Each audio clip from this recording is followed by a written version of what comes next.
మొదటి రోజు భోగి పండుగ పిల్లలకి సంబంధించినట్టుగా, రెండవ రోజు పెద్దలకు సంబంధించినట్టుగా, మూడవ రోజు పశువులకు సంబంధించిన. మానవుని జీవన మనుగడకు పశు సంపద అనేది చాలా అత్యవసరం. అది లేని మనకు మనుగడ లేదు. పాడి పంట, ఏ దేశంలో పాడి పంట సమృద్ధిగా ఉంటే ఆ దేశం అభివృద్ధి చెందింది అనేదానికి సూచన. ముఖ్యంగా కనుమ పండుగ అనే రోజు ఒక కృతజ్ఞతా భావాన్ని వ్యక్తపరుస్తుంది. ఇక్కడ ఎవరైనా రైతులు ఉన్నారా? ఎవరైనా ఒకప్పుడు కానీ. సో రైతులందరికీ మనం ఒకసారి ధన్యవాదాలు చెప్తున్నాం. అన్నదాత సుఖీ భవ అని మంగళాశాసనం చెప్తాం. వారి లేదే ఇవాళ జీవించేలే చెప్పాలి.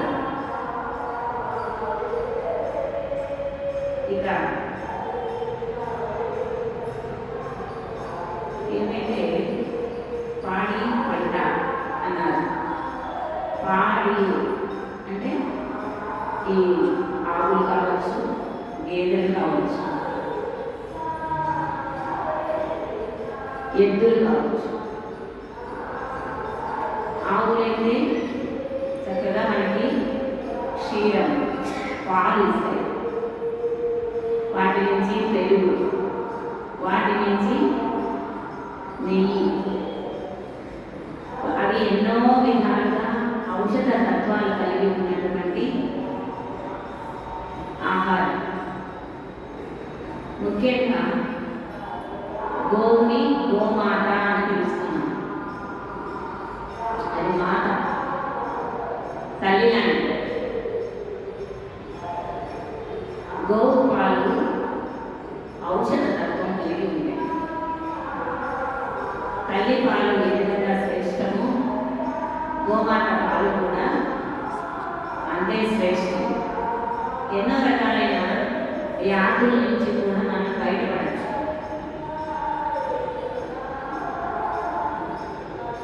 వాటి నుంచి వచ్చే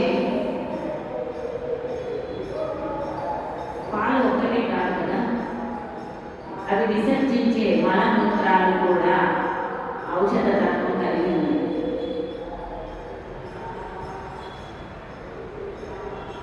ఇంకా గోవులో సమస్త దేవతా స్వరూపం అని చెప్పబడుతుంది. పూజ్యనీయమైనది. ముఖ్యంగా క్షీరసాగర మథనంలో కామధేనువు వచ్చినప్పుడు ఎన్నో వచ్చాయి. కల్పవృక్షమని, ఐరావతమని, ఉచ్చేశ్వరమని, మొదట బాలావతమని, ఇలా. అందులో కామధేనువు. ఇంకా పురాణాల్లో వెళ్తే వశిష్ఠుడు పెట్టారు.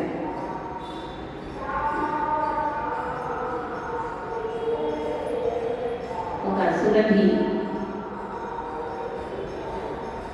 లేదా నందిని, వాటి పేర్లతో అక్షయంగా అవి సంపదను సమకూర్చేది. అక్కడ ఉన్న వారికి, శిష్య సమూహానికి కావచ్చు, ఎవరైనా వారి ఆశ్రమానికి వచ్చే అతిథి అధ్యాపకులకు అది అక్షయ పాత్ర లాంటిది. కామధేను.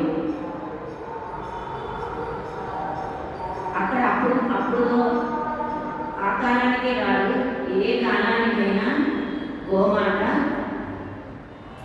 అటువంటి ఫలితాన్ని మనకిస్తుంది. చెప్పాలి అంటే అనుగ్రహిస్తుంది మనల్ని.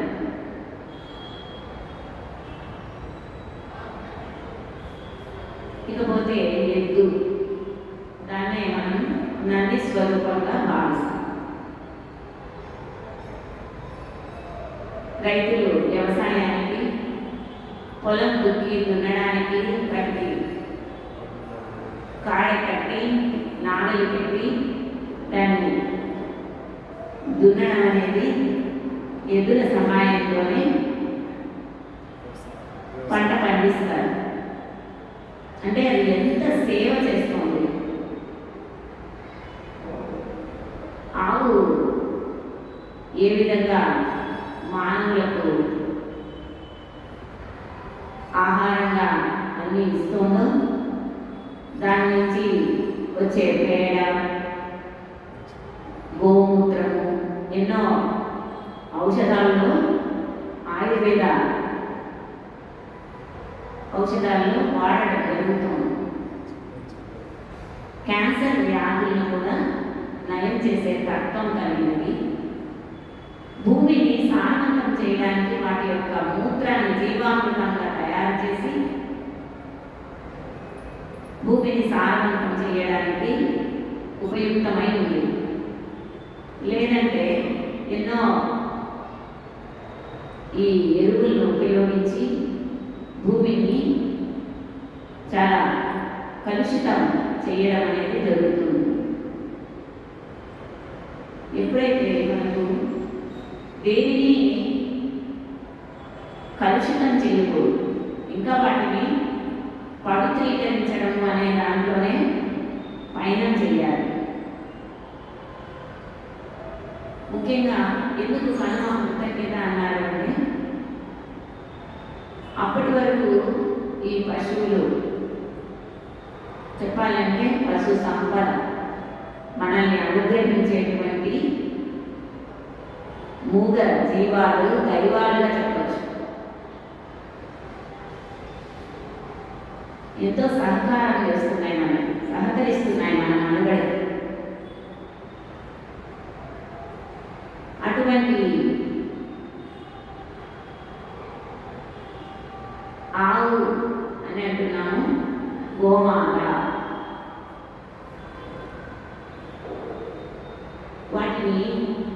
వాటికి ఇబ్బంది కలిగించి హాని కలిగించే పనులు మనం చేయకూడదు. ప్లాస్టిక్ కవర్లలో ఫుడ్ మిగిలితే అందులో పెట్టి డస్ట్బిన్లలో వేయడం ద్వారా వాటికి తెలియదు, వాటికి ఆ లోపల ఉన్న ఆహారాన్ని స్మెల్ చూస్తాయి. చూసి వాటి ముందు ఇప్పుకోలేము, ఆబరాగా తినేస్తాయి.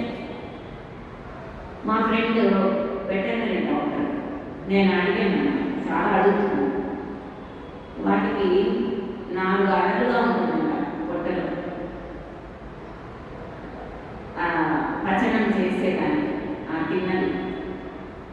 ఆ మార్గాల గుండా ఈ ప్లాస్టిక్ అరగదండి, అది వెళ్ళి ఒక చోట కూర్చునేస్తుంది. దానివల్ల బ్లాట్ అవుతుంది అని చెప్తుంది. అంటే కడుపు నింపుతుందంట. పాపం మూగ చేయండి నప్పేస్తే చెప్పగలరు కదా. అంటే మనం చేసే చర్యలకి మనకు సహకరించే ఒక మూగ ప్రాణికి మనమే ఇబ్బంది కలిగిస్తున్నాం. వాళ్ళు ఆపరేషన్ చేసి ఇంత తీస్తారంట ఆ ప్లాస్టిక్ వల్ల. కొన్నిసార్లు వీధిలో తిరిగేటేదని ఎవరు చూస్తారో చచ్చిపోతారు. చాలా బాధాకరమైన విషయం. ఒకవేళ మనకి ప్లాస్టిక్ వాడకం అనేది పూర్తిగా తగ్గిస్తే మరీ మంచిది. వీలు కాలేదు అనుకున్నప్పుడు ఆహార పదార్థాలన్నీ పక్కకు వేసి ప్లాస్టిక్ కవర్లని వేరుగా పడేసేయడము అనేది చేస్తే మంచిగా ఉంటుంది. మోస్ట్లీ ఇక్కడ ఈ ప్రాంతంలో ఇలా ఉంది. కానీ నేను మొన్ననే విదేశాలకు వెళ్ళి వచ్చినప్పుడు అక్కడ వాడే ప్లాస్టిక్ అంతా కూడా రీసైక్లింగ్ ప్లాస్టిక్. అవి ఏమైనా పశువులు పొరపాటు తిన్నా వాటికి హాని చేయని ప్లాస్టిక్ వాడతారు. అక్కడ చాలా శిక్ష పడుతుంది. ఇక్కడి నుంచి ఎవరైనా అలాంటి నాసిరకం ప్లాస్టిక్ ప్రకృతిలో ఇమ్మడలేని కరిగిపోని ప్లాస్టిక్ వాడితే శిక్ష ఉంటుంది. అక్కడ రాజుల పరిపాలన చాలా జాగ్రత్తలు తీసుకుంటున్నారు. కానీ మన దేశంలో మాత్రం ఇంకా డెవలప్మెంట్ రాలేదు. కావాలనే ఆశీర్వాదం. అందువల్ల ఈ కనుమ రోజు మనకు సహకరిస్తున్న ఆ ప్రాణికోటికి కృతజ్ఞత చెప్పుకుందాం మనందరం కూడా.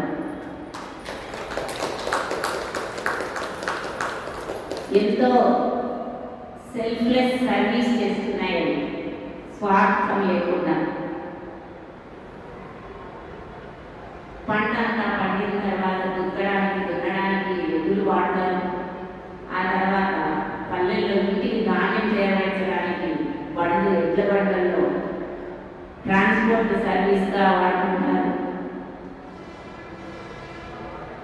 ఈరోజు వాటికి కృతజ్ఞతగా ఆ గోశాలను క్లీన్ చేసి వాటికి శుభ్రంగా స్నానం చేసి అలంకరించి వాటికి అవి తినే ఆహారాన్ని కృతజ్ఞతాపూర్వకంగా కొత్త పంట నుంచి వచ్చిన ధాన్యంతో ఆవు పిడకలతో పొంగలి చేసి గోశాలలో నివేదన, ప్రకృతికి సూర్య భగవానునికి నివేదన చేసి వాటిని ప్రసాదంగా ఆ మూగజీవాలకు అందించి మిగిలిన శేషాన్ని మనం పుచ్చుకోవడం అనేది జరుగుతుంది. అంటే మనం కూడా అటువంటి సెల్ఫ్లెస్ సర్వీస్. ప్రసాదము అంటేనే ఏదైతే సమర్పిస్తున్నామో ఆ మిగిలిన దాన్ని ఎవరికి సమర్పిస్తున్నాం? ఈశ్వరుడికి సమర్పించి తీసుకున్న ప్రసాదం ఈశ్వరీయ గుణాలు మనలో పెంపొందుతాయి. అదే గోవులకి వాటికి కృతజ్ఞతగా ప్రకృతికి పంటలిచ్చిన సూర్య భగవానికి నివేదన చేసి కృతజ్ఞత తెలుపుకొని ఆ ప్రసాదాన్ని మనం పుచ్చుకోవడం వల్ల మనలో సూర్యుడు అంటేనే జ్ఞాన ప్రదాత, ఆరోగ్య ప్రదాత. అటువంటి జ్ఞానము అనే ప్రకాశము అనేది మనలో ఆత్మజ్ఞాన తుల్యంగా జీవనయానం చేయడం అనేది జరుగుతుంది. అటువంటి భావము అనేది మెయిన్. భావనాత్మకంగా మనం జీవించాలి. ప్రతి విషయంలో కృతజ్ఞత భావాన్ని తెలుపుకుంటూ జీవించడం అనేది అలవాటు పడితే అవి మనల్ని అనుగ్రహిస్తున్నాయి. మనము కూడా ఇతరులని, తోటి ప్రాణులకు అనుగ్రహించేలా మనము కూడా అలా జీవిస్తాం. మనం ఎలా అనుగ్రహిస్తాము అంటే మనం ఏదైతే ఆత్మజ్ఞానం పొందుతున్నామో దానిని ఇతరులకు పంచడం ద్వారా. అందులో అహంకారం ఏమీ ఉండదు. ఎందుకంటే మనం ఒక ఉపకరణము, ఒక పరికరం, భగవంతుని చేతి పనిముట్లం. ముందుగా ఎవరైతే జ్ఞానం అనే దాని వల్ల జాగృతం అవుతారో వారు అలా జ్ఞాన రాహిత్యంలో ఉన్న వారికి ఆ జ్ఞానాన్ని పంచడం ద్వారా అనుగ్రహము అనేది ఇవ్వగలుగుతారు. మరి తెలియని వారికి తెలియజేయడం మన ధర్మం కదా. ముఖ్యంగా ఇక్కడ ఈ మూగ ప్రాణులు కొన్ని ప్లేసులలో గోమాతలను చంపడము ఇవేవి వినడానికి మనకి చాలా బాధాకరం. పూజ్యనీయమైన సర్వదేవతా స్వరూపమైన గోమాతని ఎంతో కృతజ్ఞతాపూర్వకంగా అది సర్వదేవతా స్వరూపంగా భావించి నమస్కరించుకోవడం మన యొక్క భారతీయ సంస్కృతి. అదేవిధంగా ఎద్దును చూసి నందీశ్వరుడుగా భావన చేయడం. ముఖ్యంగా ఇక్కడ చెప్పుకోవాల్సింది ఏంటంటే అహింస. హింసా ప్రవృత్తిని విడనాడాలి. ఇప్పుడు ఇక్కడ ఉన్న వారికి ఎవరైనా అందరూ శాకాహారులే, ఎవరైనా ఉన్నారా మాంసాహారం?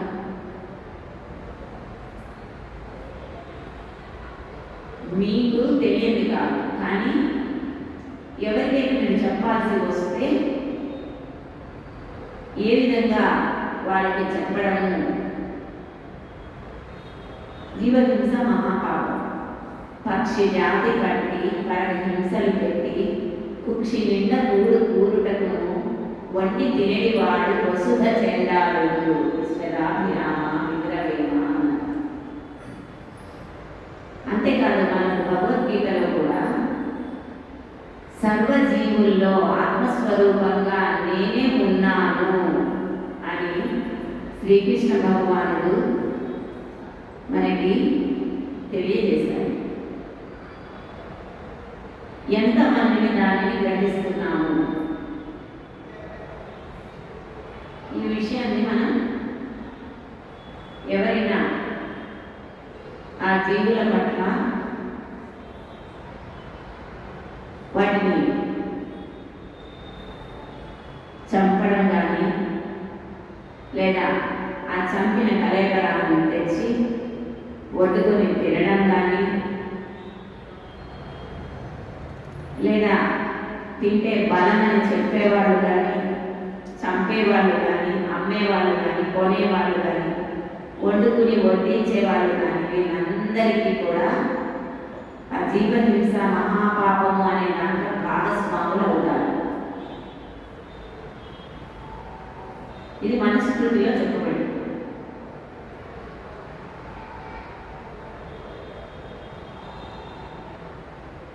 ప్రతి దాంట్లో నేనే ఉన్నాను. సృష్టి భగవంతుడు, ఈ సృష్టి భగవంతుడు. మరి ఈశ్వరుడికి వేరుగా ఏదైనా ఉందా? క్రియేషన్ ఈజ్ గాడ్ అన్నారు. ఎలా ఉంది? చర అచర, కదలని కదిలేడు, వ్యక్త నవ్యక్త, దృశ్య నదృశ్య. ఈశ్వరుడు కదిలే వస్తువుల నుంచి కదలని వస్తువుల వరకు దృశ్యంగాను అదృశ్యంగాను కంటికి కనిపిస్తూ ఉన్నాడు. ఈ జీవుడు నడుస్తున్నాడు అంటే లోపల అదృశ్యంగా ఉన్నాడు పరమాత్మ ఆత్మరూపం. జీవిగా వ్యక్తమవుతున్నాడు, కానీ అవ్యక్తంగా ఉన్నది లోపల వ్యక్తమవుతుంది. చెట్టు ఉంది, బాగా పండ్లు కాయలు అన్నీ కనపడుతున్నాయి. మరి దానికి మనుగడ ఎగ్జిస్టెన్స్, దాని ఉనికి లోపల అవ్యక్తంగా ఉంది, బయటికి చెట్టుగా వ్యక్తమవుతుంది. అలా ప్రతి వస్తువు, ఏది టెక్నాలజీ ప్రతిదీ కూడా మనకు ప్రతిరోజు ఉపయోగపెట్టుకుంటున్నటువంటి ఈ ఎలక్ట్రానిక్ వస్తువులైతే ఇవన్నీ కూడా ఒక మానవుని యొక్క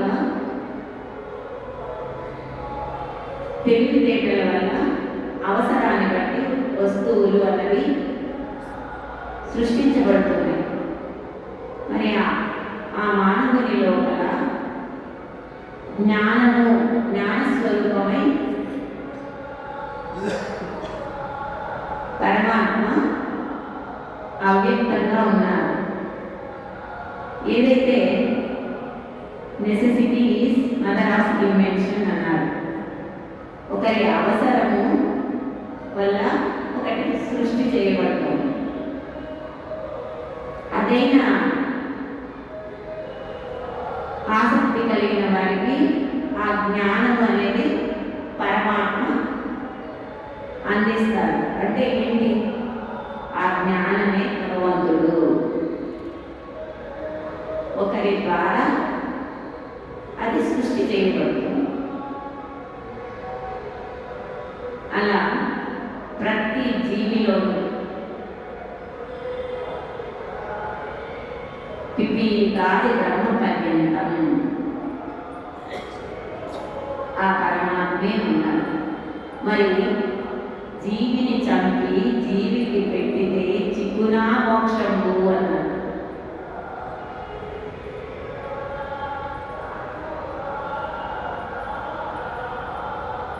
కేవలం జిహ్వ చాపల్యం వల్ల ఒక జీవి అకారణంగా దానిని చంపి మన జిహ్వ చాపల్యం కోసం దానికి దుఃఖం కలిగించి మనం అటువంటి పదార్థాన్ని దేవాలయం లాంటి ఈ దేహంలోకి ఎక్కడో శ్మశానంలో వేయవలసిన ఆ కళేబరాలని మన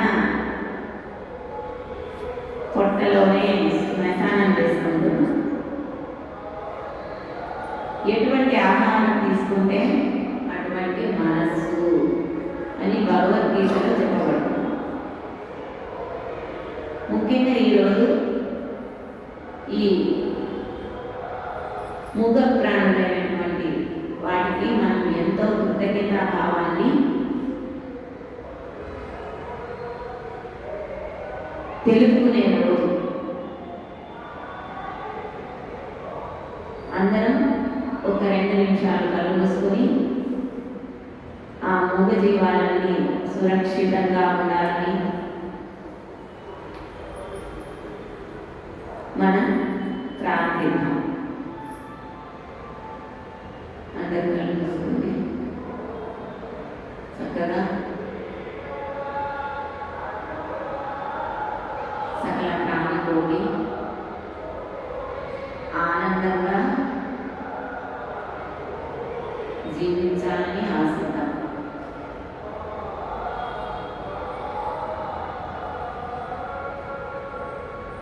ఇప్పటి వరకు తెలుసో తెలియకో ఏ మూగ ప్రాణులనైనా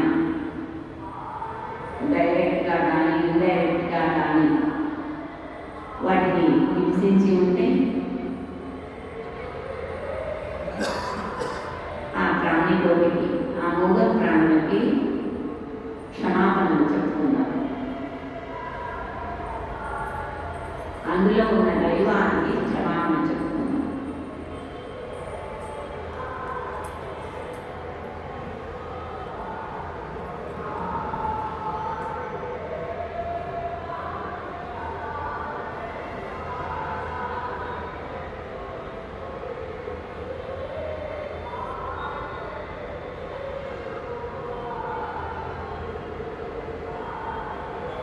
हे ईश्वर परमात्मा सकल प्राणिकोटि पट्ल మేమంతా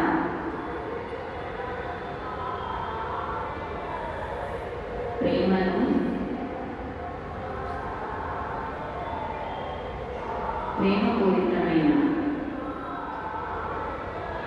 భావాలతో వాటిని సహోదరులుగా ప్రేమిస్తాము.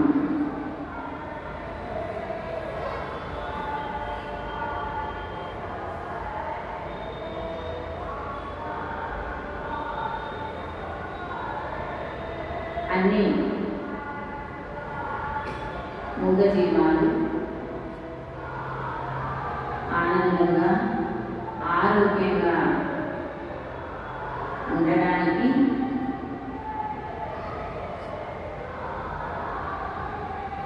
మన చేతనైనంత వాటిని సేవిద్దాం. ప్లాస్టిక్ వాడకాన్ని ఆపేద్దాం.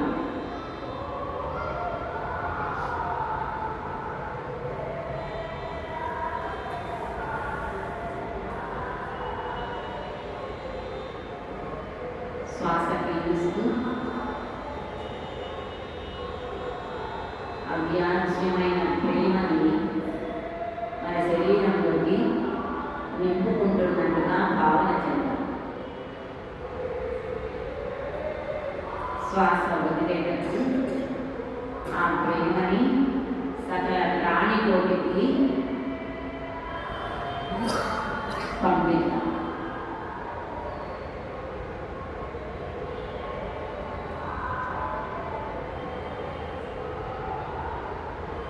అన్ని ఈశ్వర స్వరూపాలుగా భావిద్దాం. సకల ప్రాణికోటిని ప్రేమిద్దాం.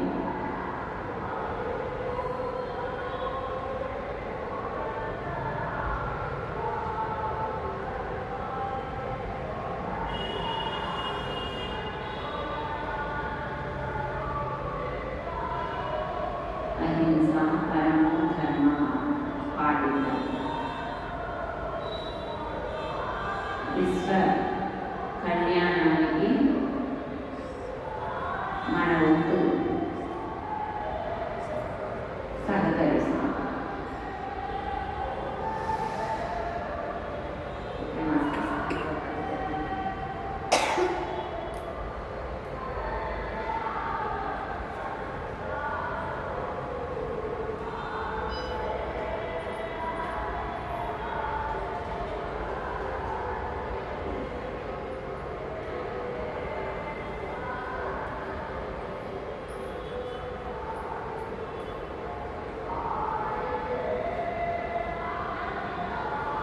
గోమాత అనేది ఒక సమృద్ధి తత్వాన్ని, పశు సంపద అనేది సమృద్ధి అనేది మనకి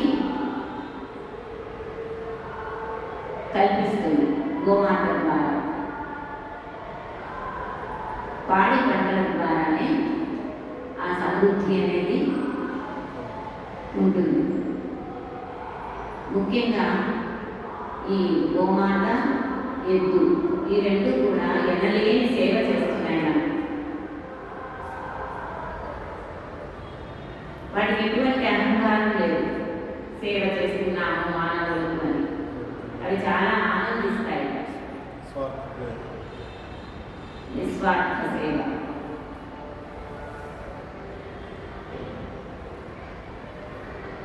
ఎక్కడైనా జంతు బలి జరుగుతాయి మామూలుగా. నాకెందుకులే అని మనం ఎవరము కూడా అలా చూస్తూ ఒక ప్రాణిని హింసపడుతూ ఉంటే చూస్తూ ఊరుకోవడం కూడా కరెక్ట్ కాదు. ముందు మన ఇంట్లో ఆపగలగాలి. చాలా మూఢనమ్మకాలతో ఇంటి దేవుడికి బలి ఇవ్వడము, లేకపోతే ఏదో అపచారం జరుగుతుందన్న మూఢనమ్మకాలను పూర్తిగా వదిలివేయగలగాలి. ఏ దేవుడైనా తన బిడ్డలను బలించి ఆహారం పెట్టమని అడుగుతారా? ఒకసారి మనం ప్రశ్న వేసుకోవాలి. ఏ దేవత కోరడు, ఏ దేవుడు కోరడు. తన బిడ్డల్ని చంపి తనకు పెట్టమని ఎవరు కోరడు. ఈ విషయం అర్థం చేసుకుంటే ఆ భయాలన్నీ పోగొట్టుకుంటారు.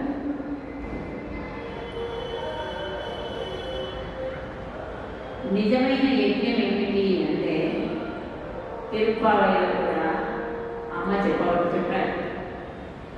మన అహంకార నమ్మకాలను బలి ఇవ్వాలి.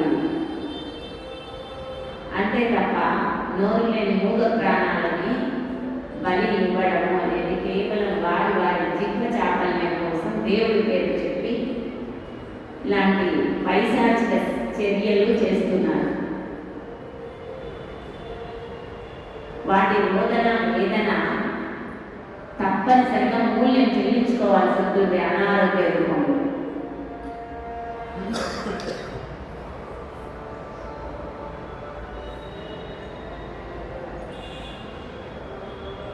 పశువుల్ని గౌరవించడం పశుపతిని పూజించడంతో సమానం. అంటే ఈశ్వరుని పూజించడంతో సమానము.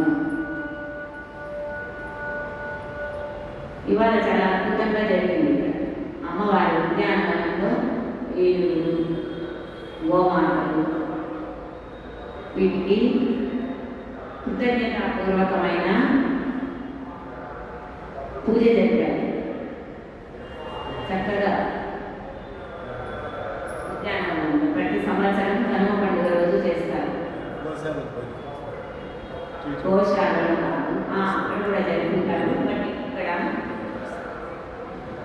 చాలా అద్భుతంగా వేడుకగా చేస్తారు. ఆ ప్రకృతి నుంచి వచ్చిన పసుపు కొమ్ములు ఇవన్నీ పెట్టి, చెరుకు గడలు అన్నీ పెట్టి వాటికి ఆహారంగా అందించి వాటికి బాగా అలంకారం చేసి, ఏనుగుకి ఎంతో అలంకారం, ఆ ఎద్దులకి వస్త్రాలు, కొమ్ములకి అన్నీ చుట్టి ఎంతో గౌరవిస్తారు.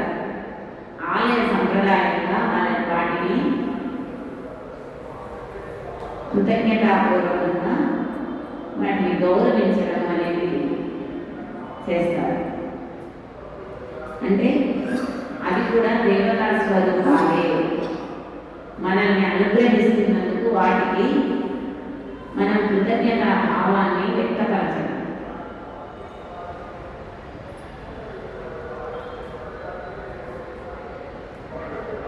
మామూలుగా కరుణ అనేది మానవత్వం. కరుణ లేకపోవడం రాక్షసం. మానవత్వము పరాకాష్ఠే దైవత్వం అనేది చెప్పబడు.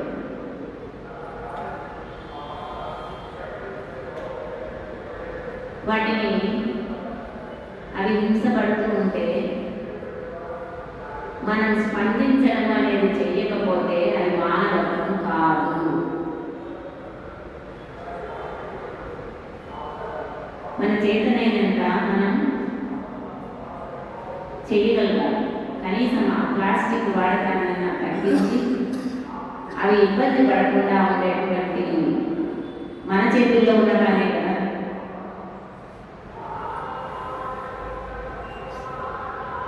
మన సంస్కృతి అనేది గొప్ప సంస్కృతి. అందులో చెప్పబడింది అహింస పరమో ధర్మ. అటువంటి పరమమైన ధర్మాన్ని మనం ఆచరించాలి.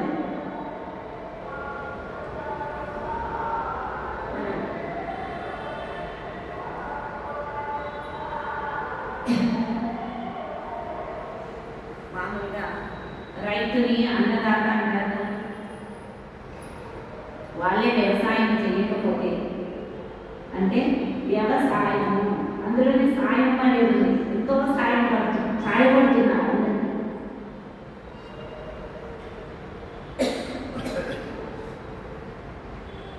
అటువంటి రైతులకు కూడా మనం ఈరోజు కృతజ్ఞత చెప్పుకునే ఒక పర్వదినం. వాళ్ళంతా రైతులంతా ఆనందంగా జీవించాలి, వారి కష్టానికి తగిన ఫలితం వారికి అందాలి అని మనం కోరుకోవడం అనేది మానవత్వం.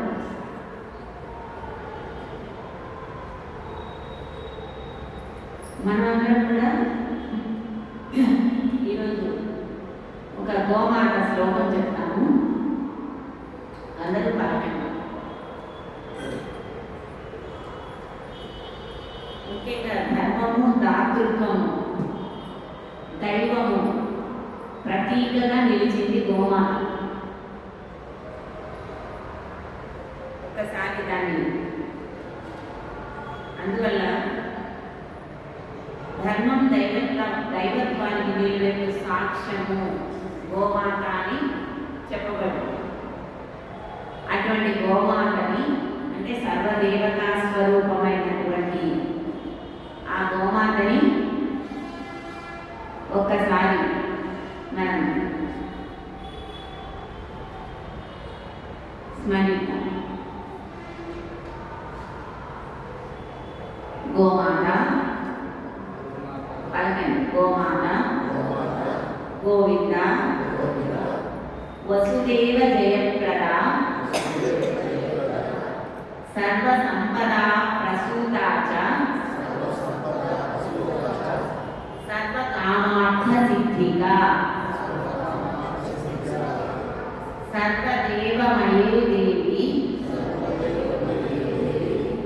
లోకానాం శుభమంగళే గోమాతః నమస్తుభ్యం శిరసా వందే మోహితం.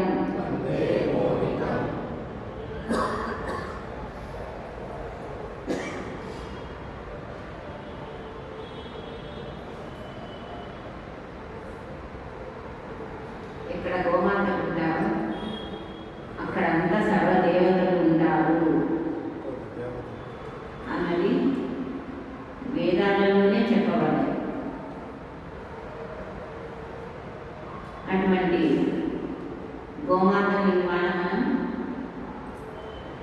ఎద్దు ఎంత సేవ చేసింది అనే దానికి ఈ రెండింటికి గుర్తుగా మనం తెలుసుకోవాల్సింది వాటి అంతరార్థం ఏంటి అంటే, వాటి దగ్గర ఉన్నది త్యాగం.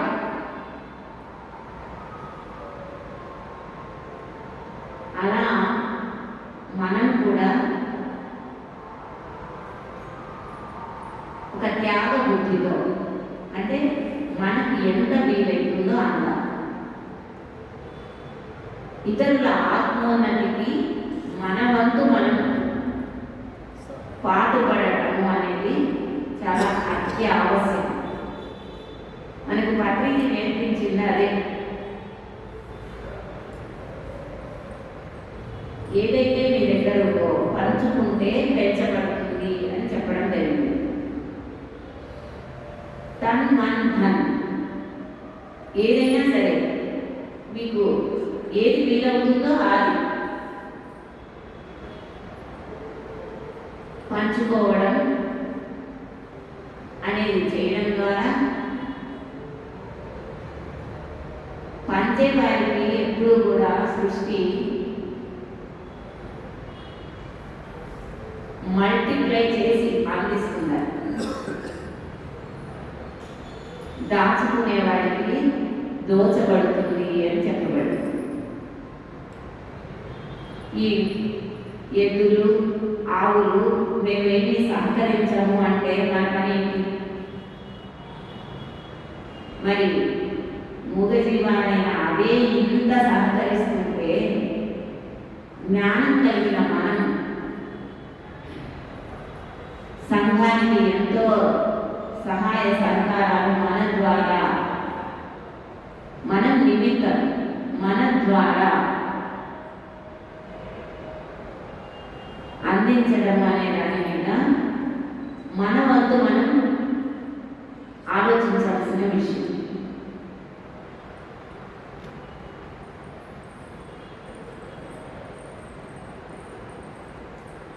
అదొక్కటే కాదు, ఒక గోమాత ఇవే కాదు, ఏ ప్రాణి అయినా కూడా హింసించబడకూడదు. ఎందుకంటే అది వాటి ఆత్మ పరిణామ క్రమానికి ఆ జన్మను తీసుకొని వచ్చాయి. మానవ జన్మకు ముందు మనం కూడా వాటిని ఆ జన్మలో ఉన్నవాళ్ళని.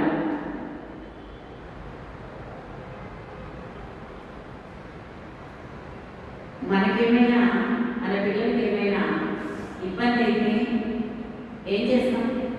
ఎవరైనా యాక్సిడెంట్ చేసినా లేదా ఎవరైనా కొట్టినా పోలీస్ స్టేషన్కి వెళ్తాం. మానవులు అనే కోర్టులో తీర్పు జరుగుతుంది. కానీ మూగ ప్రాణులను ఇబ్బంది పెట్టినప్పుడు మూగ ప్రాణులు భగవంతుడు అనే కోర్టును ఆశ్రయిస్తాయి. ఇక ఆయన తీర్పు ఎలా ఉంటుందో ఊహించలేదు.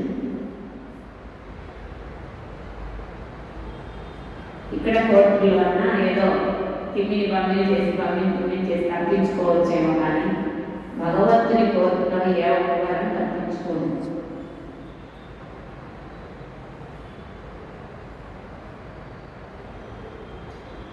భగవద్గీతలో చాలా విషయాలు చెప్పారు. ఏం చేయాలి, ఏం చేయకూడదు. విభూతి యోగంలో పక్షులలో గరుడ పక్షిని నేను, జంతువులలో ఐరావతం, ఇలా ఎన్నో జంతువుల్ని అందులో ఉన్నది నేనే అని కూడా చెప్పడం జరిగింది. అంటే ఈశ్వరుని కన్నా వేరుగా ఈ సృష్టిలో ఏది లేదు అనే విషయం సుస్పష్టత చేసిందారు. అంతేకాదు దేవతలందరూ కూడా వాటి వాహనాలుగా పెట్టుకున్నారు. ఈశ్వరుడు నంది వాహనమని, సుబ్రహ్మణ్య స్వామి నెమలి వాహనమని, నారాయణుడు ఆదిశేషుడుగా, అమ్మవారు సింహవాహనం. అంటే ఎంతటి ప్రియంగా చూస్తారు దేవతలు.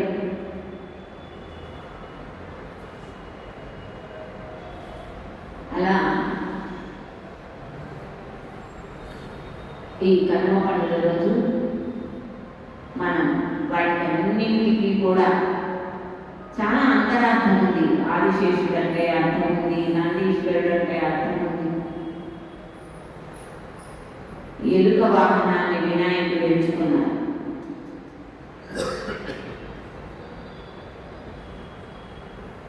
అవన్నీ కూడా వాటితో మన సహజీవనము అనేది కూడా చాలా అవసరం, మానవులకి అవసరం.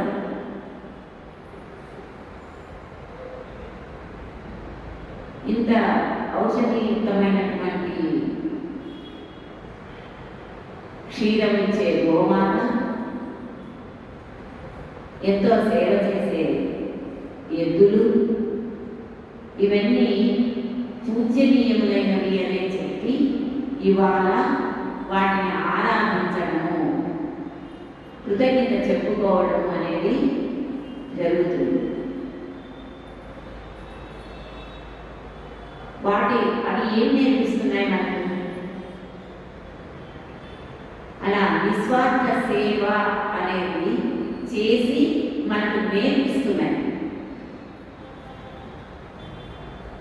ఈవెన్ చెట్లు కూడా చెప్తున్నాయి మనం ఎంత నిస్వార్థమో ఆ చెట్లు. అందుకోసమే శాకాహారము అంటే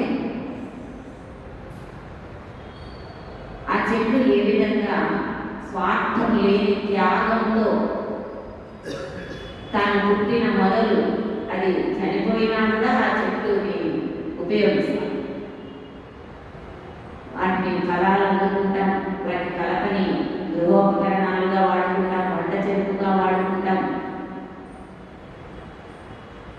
పుట్టిన మొదలు ఇతరుల అవసరాలకు ఉపయోగపడేటువంటి విధంగా ఉన్నాయండి. మరి దుర్లభమైన మానవ జన్మ తీసుకుని ఇతరులకు హాని కలిగించే విధంగా జీవన విధానం ఉండకూడదు.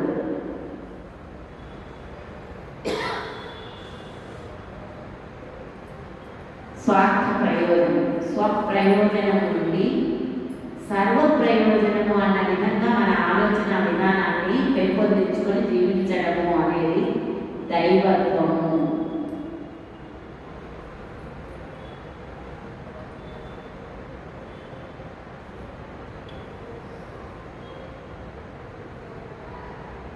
అటువంటి ఈశ్వరీయ గుణాలను మనలో పెంపొందించుకోవాలి. భగవద్గీత మనకి చాలా సపోర్ట్ చేస్తుందండి.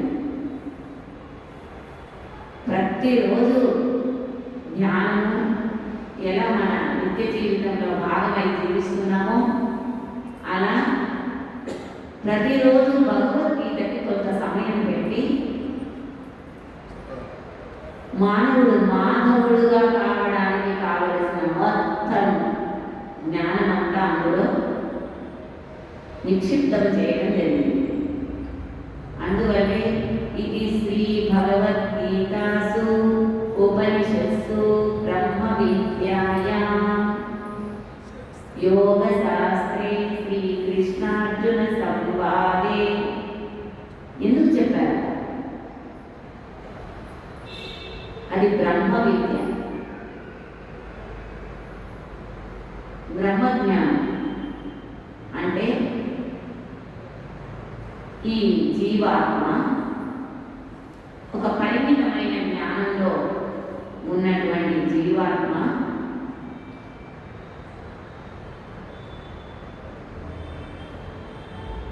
పరమాత్మగా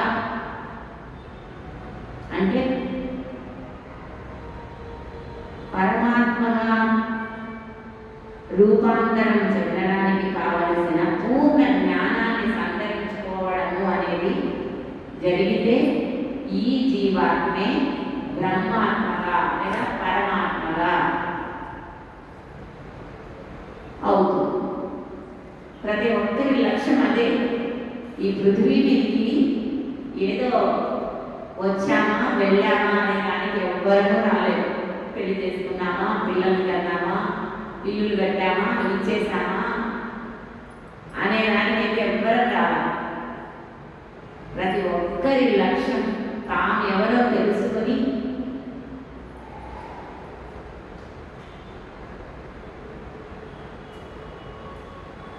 ఎక్కడి నుంచి వచ్చామో అక్కడికి చేరడం, అదే లక్ష్యం. అంటే అన్ని రకాల మోహాల నుంచి మోహక్షయం జరగాలి.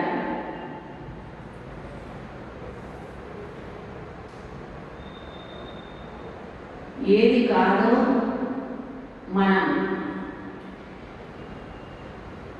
ఏది అయి ఉన్నామో దానిని తెలుసుకోవడం, ఏది కాదో దానిని వదిలేసి ఏది అయి ఉన్నామో దానిని తెలుసుకోవడం, అటువంటి పూర్ణ జ్ఞానాన్ని సంతరించుకోవడం ద్వారా ముక్తి అనేది పొందుతాం అన్ని రకాల దుఃఖాల నుంచి.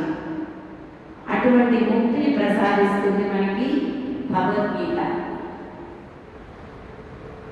తప్పనిసరిగా ఇప్పుడు మనకి సెల్లు ఉన్నాయి, చక్కగా యూట్యూబ్కి వెళ్ళి పత్రిజీ భగవద్గీత అని టైప్ చేయడమో లేదా వాయిస్ ఇవ్వడమో చేస్తే అద్భుతమైన ఆత్మజ్ఞానం అందించారు పత్రిజీ. అంటే దేశకాల మాన పరిస్థితులకు అనుగుణంగా ఒక జీవాత్మ పరమాత్మగా ఎదగడానికి కావలసిన పరిజ్ఞానం అంతా ఇంత భగవద్గీతను ఇంత చేసి మొత్తం సారాంశాన్ని క్లుప్తంగా అందించడం జరిగింది. ప్రతి ఒక్కరూ పత్రిజీ రాసినటువంటి ఆ భగవద్గీతని అనునిత్య పారాయణంగా తీసుకుంటే మరు జన్మము లేని స్థితి, అంటే ఈ జన్మే ఆఖరి జన్మ చేసుకోవచ్చు. అంతటి గొప్ప భాష్యాన్ని, గీతా భాష్యాన్ని అందించిన పత్రిజీ గారికి అనంత కోటి ధన్యవాదాలు చెప్పుకుంటూ, మీ అందరికీ కూడా అవకాశం ఇచ్చిన మీ అందరికీ కూడా అనంత కోటి ధన్యవాదాలు చెప్పుకుంటూ మీ అందరికీ ఆశిస్తున్నాను.